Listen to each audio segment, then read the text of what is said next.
그 공통 매입세액부터 볼게요. 102페이지 보시면 이제 공통 매입세액을 안분 계산하기 위해선 공통 매입세액의 요건을 갖춰야 돼요. 공통 매입세액 정의 자체가 실지 기속을 구분할 수 없는 경우에 돼요. 실지 기속을 구분할 수 있는 경우라면 공통 매입세액 자체가 아니에요. 그러면 안분 계산을 하는데 원칙은 당해 과세 기간의 공급가액 비율로 안분을 합니다. 그래서 예를 들어서 내가 이번 과세 기간에 1기가 있고 2기가 있다라고 하면 2기에 매입을 했으면 2기의 공급가액 비율로 안분 계산한다 이거예요. 과세 면세. 서식을 작성할 때는 일단은 세금 계산서를 수치했으니까 부가세 서식을 작성할 때는 세금 계산서 수치분에 다 적고 면세 공급가액 비율로 불공제에다 넣는 거예요. 근데 1차 시험에서 계산할 때는 그냥 과세 공급가액 비율을 바로 넣어서 공제되는 금액을 바로 계산하셔도 되고. 자, 근데 양가로 2번에 보니까 직전 과세 기간에 공급가액 비율을 쓰는 경우도 있다 이거야. 이건 뭐냐면 당해 과세 기간에 공급 매입을 했다가 당해 과세 기간에 공급이 일어나는 거예요. 동일한 재화가 같이 일어나는 거죠. 그러면 뒤에 보면 알겠지만 어떤 재화의 공급이 일어나면 공통사용 재화의 공급이 일어나면 이 공급이 신규 사업자가 아니라면 이 공급은 직전 과세 기간 이 공급가액 비율로 안분 계산하게 돼 있어요.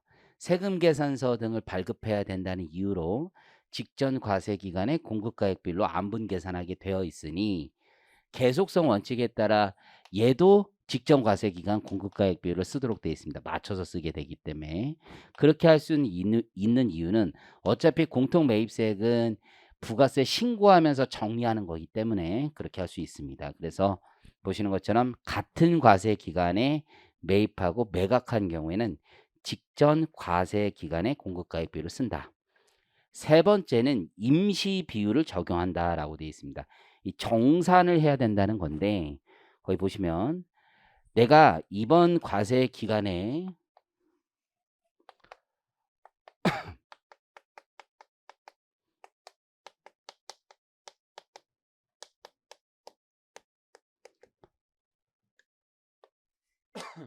이런 식으로 아직 사업 준비 중이에요. 그래서 과세 사업, 면세 사업이 있는데 예를 들어 아직 매출이 없는 거야, 매출. 혹은 어느 한 사업에 매출만 있고 어느 한 사업에 매출은 없는 경우. 그래서 둘이 사업 준비 중에 불과하다. 그럼 매입만 있을 거 아니에요, 매입만.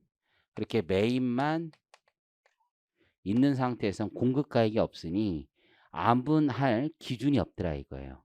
그러면 임시 어떤 비율을 쓸 수밖에 없더라.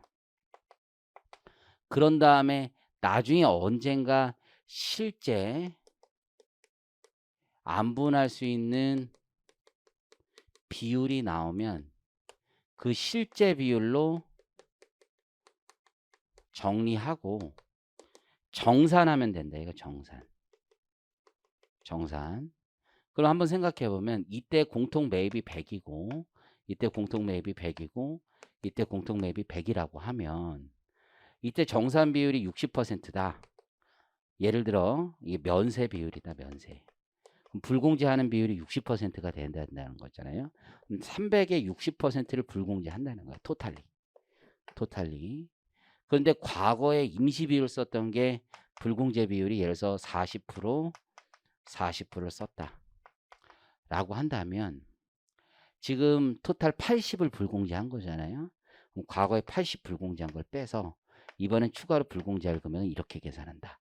라고 한다는 거예요. 이해하시겠죠? 이게 정산의 개념이다. 이때 임시 비율은 뭐를 쓰느냐? 원칙적으로 매입가액 비율을 써요. 매입가액 비율을 쓴다는 얘기는 과세사업용 재화의 매입과 면세사업용 재화의 매입가액이 있으면 그 비율을 대로 쓰겠다는 거야. 그런데 이번 과세 기간에 어느 한 사업의 매입가액 비율만 있는 경우나 공통 매입의 매입만 있는 경우도 있을 수 있잖아요. 그런 경우는 매입가액 쓸 수 없을 테고 예정 공급가액 비율을 쓸 수 있을 테고 예정 공급가액 비율도 마땅치 않은 경우가 있어요. 내가 분양사업 같은 걸 한다라고 하면 예정 공급가액보다는 면적, 사용 면적 비율 같은 게 있을 수 있어요. 그래서 예정 사용 면적 비율. 그러니까 예를 들어서 분양사업은 사실 면적 비율보다는 내가 이거 건물 같은 거 팔 거잖아. 그러면 면세 공급 면적, 면세 공급 가액이 있고 과세 공급 가액이 있을 거야. 면적보다는 그런 거 쓸 테고 사용할 건축물이라면 사용 면적 비율이 있을 거 아니야. 그런 사용 면적 비율이 될 거야. 건축물이라고 해서 무조건 면적 비율 쓰는 건 아니야, 사실은.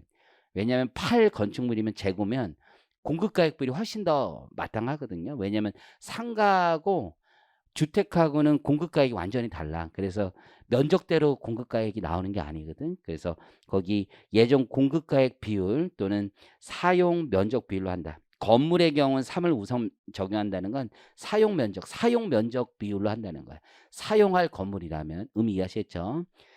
자, 그런 다음에 나중에 정산할 텐데 매입가액 비율이나 예정 공급가액 비율을 썼으면 나중에 실제 공급가액 비율로 정산 비율이 결정된다는 얘기고 사용 면적 비율을 썼으면 실제 사용 면적 비율로 정산이 된다는 뜻입니다. 의미 이해하셨죠? 그래서 계속성의 비율이다.